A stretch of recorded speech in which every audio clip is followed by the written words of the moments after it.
Finally, I've watched the 2 episodes of the brand new Star Wars series, The Acolyte, and yes, I had to take my time for it, cause besides the enormous costs and the fact that this is a new Star Wars flagship series, my anticipation was not very high. In fact, it was rather low, and thinking of what we got in the past, I had to force myself into watching it.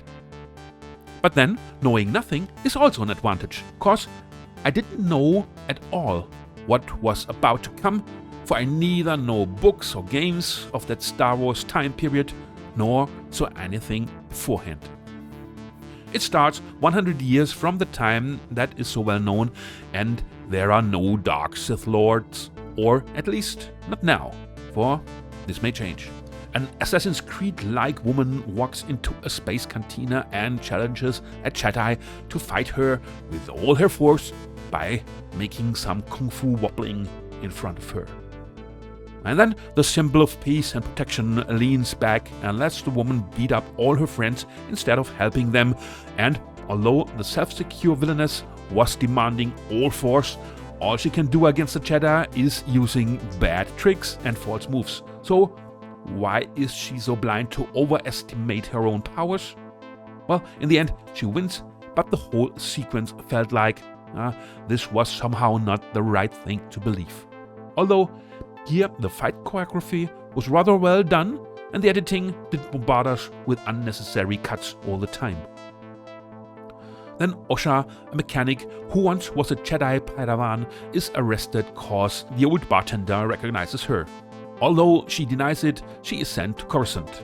Why the Jedi didn't use their mind-reading trick that they used just the scene prior on the captain of the vessel or later on another guy that was arrested, well, no one knows, but that came to my mind in that very minute.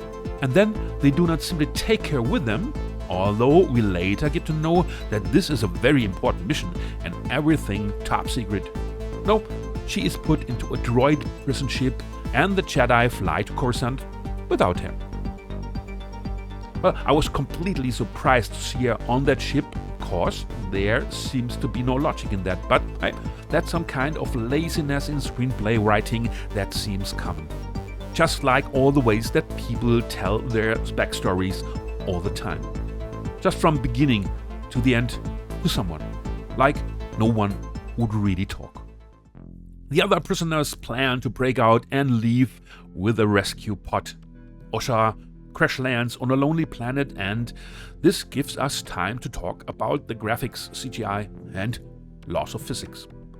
First of all, the series costs $180 million.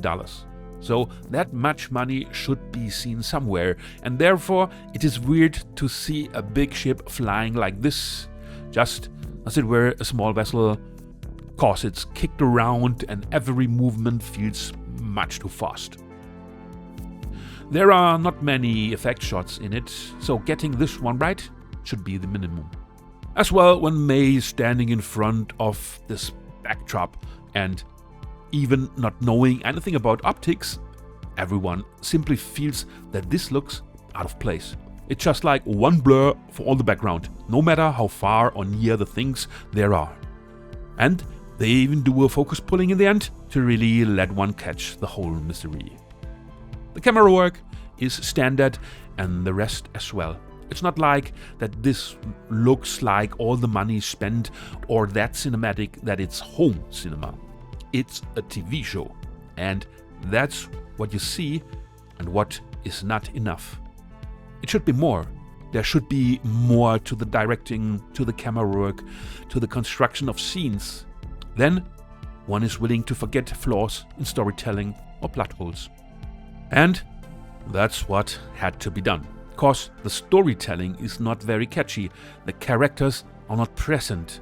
Very soon we learn that Osha has a twin sister and she is taking revenge for something that happened in the past. So the mystery is solved within the first episode. And then nothing really of importance happens. May, that's her name, wants to kill more Jedi. Osha helps the Jedi soul, her fatherly friend, in trying to catch her sister. Episode 2 ends with May escaping the trap and heading for the Wookiee Jedi. The Acolyte starts with a murder mystery that it solves on its own very early on.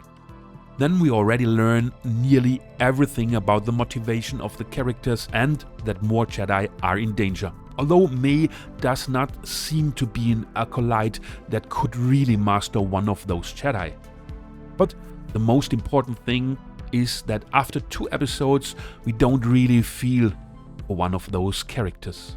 The wisecracking, arrogant Jedi are there, some really wise Jedi, the young ones, the stupid whatsoever ones, like Yord, who is ironing his gown half naked in a scene. Well, what's next? Do we watch another one vacuuming his apartment? Why are they diminishing their own characters? Just for the laughs, cause even the young Padawan is not taking him seriously? But most characters are not fleshed out. They talk a lot, but don't say a thing. A common theme today in screenplays as well.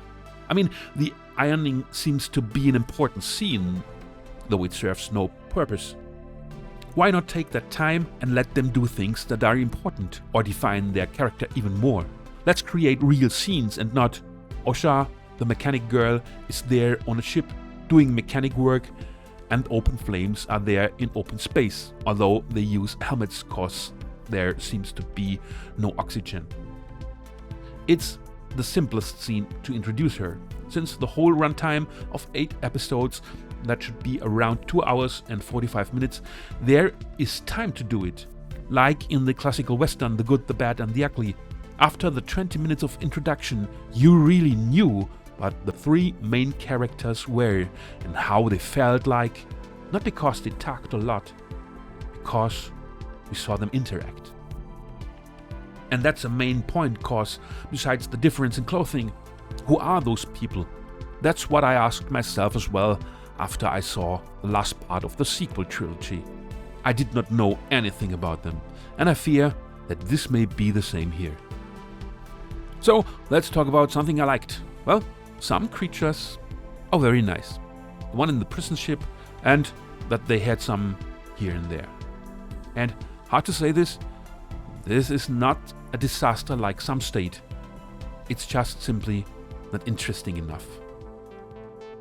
On Wednesday, part 3 will be out, and I do not wonder how it goes on. I just ask myself, what is going to be the point in the end? Where will the series lead us? Will the story be more now than characters running around? Will they manage to create real scenes, real visions? Something one could remember, something that I could take and show someone who wants to know why this has to be a great show. In the first 2 episodes, with a total runtime of about 69 minutes, there simply was not enough that they offered to keep one on track. It was not bad to the bone, it was just not interesting. It left me wondering where all that much money has gone to. Cause we neither saw that much happening on screen nor in storytelling. Stay tuned for the next episode of The Acolyte and more stuff that is about to come here.